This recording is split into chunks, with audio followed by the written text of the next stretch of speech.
A passagem de hoje é Marcos 2, versículos 1 a 12. Vamos ler juntos.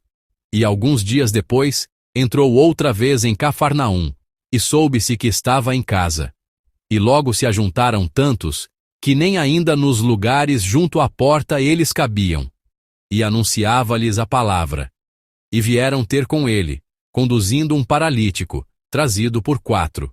E não podendo aproximar-se dele, por causa da multidão, descobriram o telhado onde estava, e fazendo um buraco, baixaram o leito em que jazia o paralítico. E Jesus, vendo-lhes a fé, disse ao paralítico: Filho, perdoados estão os teus pecados. E estavam ali assentados alguns dos escribas, que arrazoavam em seu coração, dizendo: Por que diz este assim blasfêmias? Quem pode perdoar pecados, senão Deus? E Jesus, conhecendo logo em seu espírito que assim arrazoavam entre si, lhes disse: Por que arrazoais sobre estas coisas em vosso coração? Qual é mais fácil? Dizer ao paralítico: Estão perdoados os teus pecados? Ou dizer-lhe: Levanta-te, e toma o teu leito, e anda?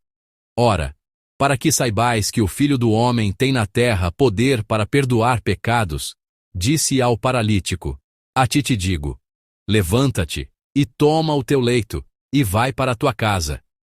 E levantou-se, e tomando logo o leito, saiu em presença de todos, de sorte que todos se admiraram e glorificaram a Deus, dizendo: Nunca tal vimos. Amém. Compartilharei a palavra com o título Vendo-lhes a fé. O texto de hoje é uma história que conhecemos bem. É a história de como aquelas pessoas removeram o telhado para levar um paralítico até Jesus e o desceram por cordas diante dele. Esta história contém muitas partes peculiares. Uma delas é esta. No versículo 9, Jesus pergunta: Qual é mais fácil? Dizer ao paralítico: Estão perdoados os teus pecados? Ou dizer-lhe: Levanta-te e toma o teu leito, e anda?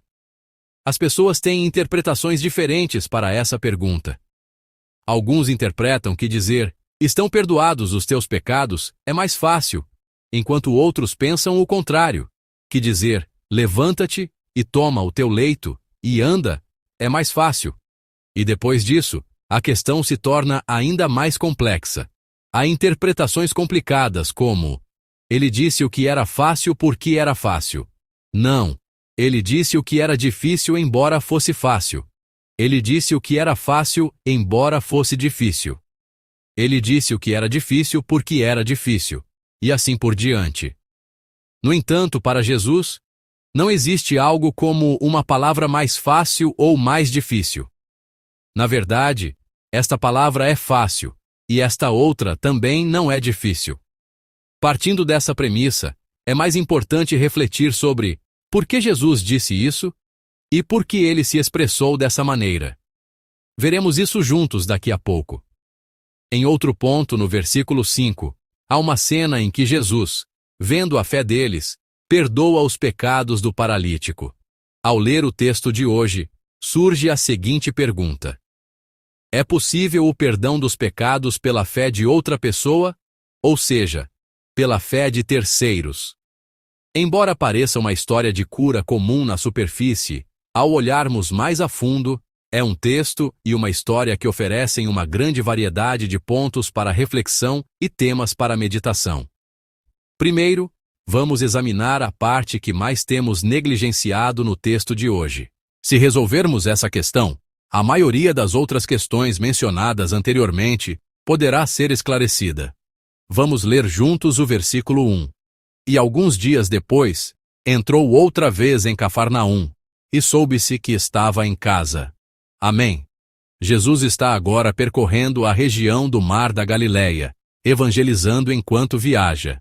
No versículo 1, Jesus voltou para Cafarnaum.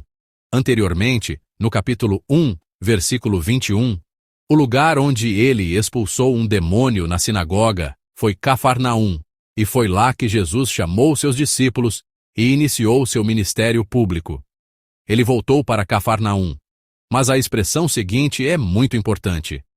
A Bíblia registra: entrou outra vez em Cafarnaum, e soube-se que estava em casa. Jesus estava em casa em Cafarnaum. Então permitam-me fazer uma pergunta. De quem era esta casa? É um detalhe como este que passamos por cima sem pensar profundamente. Diz que ele estava em casa em Cafarnaum. Mas de quem era essa casa? Para confirmar isso, é bom olharmos para outra passagem da Bíblia, Mateus 4,13. Seria bom se vocês anotassem e lessem hoje. Eu lerei para vocês. E deixando Nazaré, foi habitar em Cafarnaum, cidade marítima, nos confins de Zebulon e Naftali. Amém. Em Mateus está escrito assim. Mateus registra que Jesus foi habitar em Cafarnaum, o local do nosso texto de hoje. Embora Jesus tenha passado sua infância em Nazaré, em algum momento ele se mudou para Cafarnaum, estabeleceu uma casa ali e passou a morar lá, se estabeleceu. Portanto, a casa no versículo 1 do nosso texto de hoje pode ser entendida como a casa onde Jesus residia, ou seja, a casa de Jesus.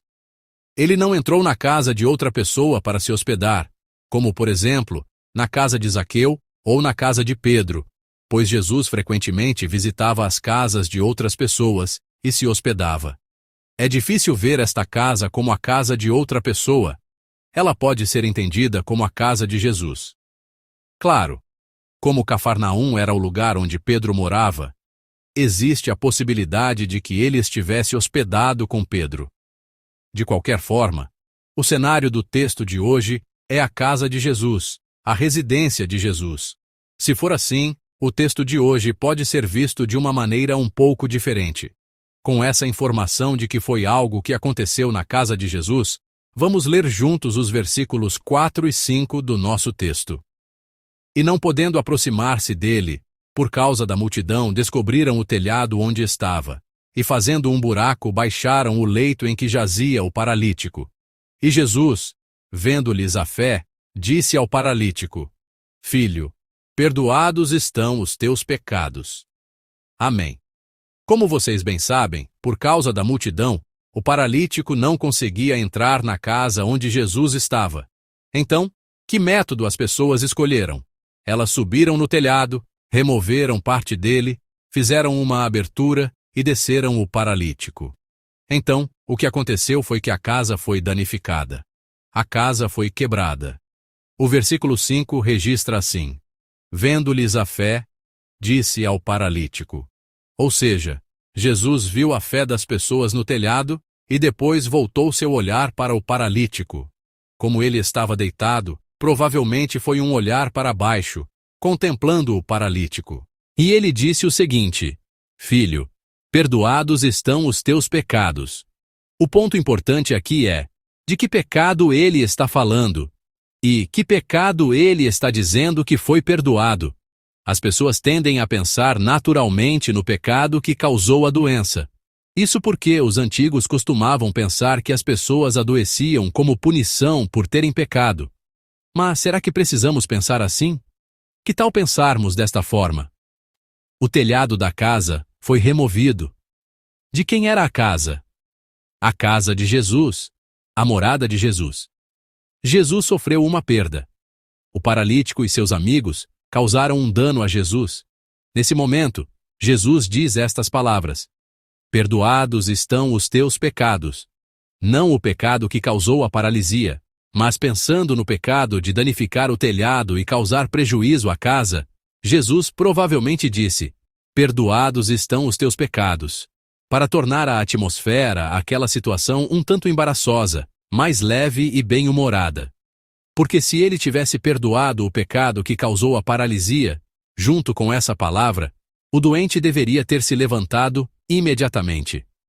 Como ele disse, perdoados estão os teus pecados, junto com essa palavra, o doente deveria ter sido curado e se levantado imediatamente.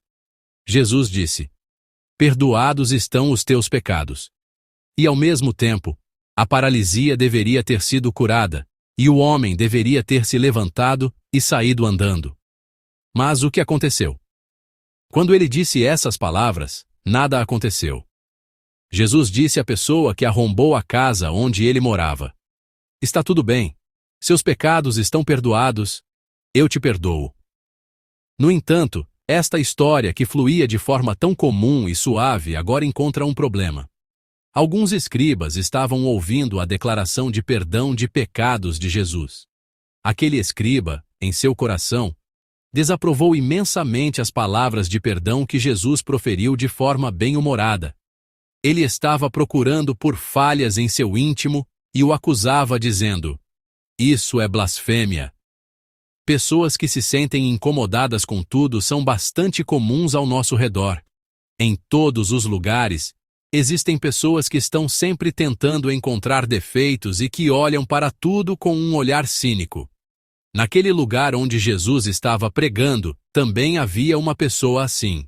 Mas por causa dessa pessoa, algo acontece. Aquilo que Jesus tentou tratar com humor revela quem Jesus realmente é.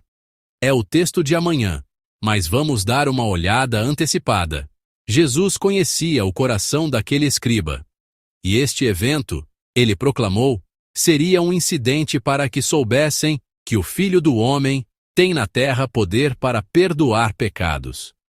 Por causa do criticismo e do olhar cínico das pessoas, a capacidade de Jesus de ler o coração humano é revelada.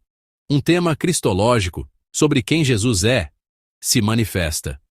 Além disso, o que é mais importante, a autoridade que Jesus possui, a autoridade para perdoar pecados, é revelada diante de todos. Jesus ordenou: "Toma o teu leito e vai para a tua casa." E o paralítico, no mesmo instante da palavra de Jesus, levantou-se e, tomando seu leito, saiu na presença de todos. Ele era um homem que desceu diante de Jesus deitado, através do telhado. Ele era alguém que não conseguia chegar até ali sem a ajuda de outros. Mas, com uma única palavra de Jesus, a obra milagrosa de ele se levantar e sair andando se manifestou. Este evento vai além da simples cura de uma doença. Este evento revela claramente diante de todos quem Jesus é. Aquele que tem autoridade para perdoar pecados. A autoridade para perdoar todos os nossos pecados. Não se trata apenas de curar uma doença, suprir uma necessidade ou realizar um milagre qualquer. Nosso Senhor é aquele que possui o poder e a autoridade para perdoar os pecados de toda a humanidade. E isso foi revelado claramente diante de todos os que estavam reunidos. E por que isso foi revelado? Foi revelado por causa do cinismo das pessoas. Foi revelado por causa do criticismo das pessoas. Amados irmãos, nosso Senhor é aquele que tem autoridade para perdoar pecados. Ele é aquele que pode resolver o problema fundamental de toda a humanidade, o problema do pecado. Não se trata apenas de curar uma pequena enfermidade ou restaurar uma pequena dor, mas ele é aquele que possui a autoridade e o poder para resolver o problema fundamental da humanidade, o problema que nos impedia de nos aproximarmos de Deus e nos destinava ao inferno. Esse é o nosso Senhor, e Ele está conosco. O escriba, em seu coração, tinha o pensamento cínico de que somente Deus pode perdoar pecados. Esse pensamento está errado ou certo? Não é um pensamento errado. É um pensamento correto. A autoridade para perdoar pecados pertence somente ao nosso Deus. Então agora devemos pensar assim: se ninguém além de Deus pode fazer tal coisa, quem é aquele que pode fazer essa obra? Se somente Deus pode perdoar pecados, quem é este que aparece no texto de hoje perdoando pecados? Ah, este é Deus. É assim que a conclusão deve ser formada. Jesus não é simplesmente alguém que fala palavras de sabedoria preciosas e surpreendentes. Ele não é apenas alguém com o poder de curar algumas doenças. Jesus é o próprio Deus que criou os céus e a terra, o Salvador que perdoa os pecados de toda a humanidade e nos salva. Jesus é o próprio Deus. O Jesus que se revela no texto de hoje é exatamente esse Deus. Diante daqueles que sempre procuram por falhas estranhas, daqueles que estão sempre ocupados criticando, diminuindo, julgando e condenando, nosso Senhor revela ainda mais poderosamente quem Ele é e que tipo de pessoa Ele é. Nosso Jesus é o único caminho para Deus, para o Pai, e nosso Jesus é nosso Senhor, nosso Deus, que veio a esta terra para nos salvar. Espero que vocês vivam uma vida de fé e confiança em nosso Senhor.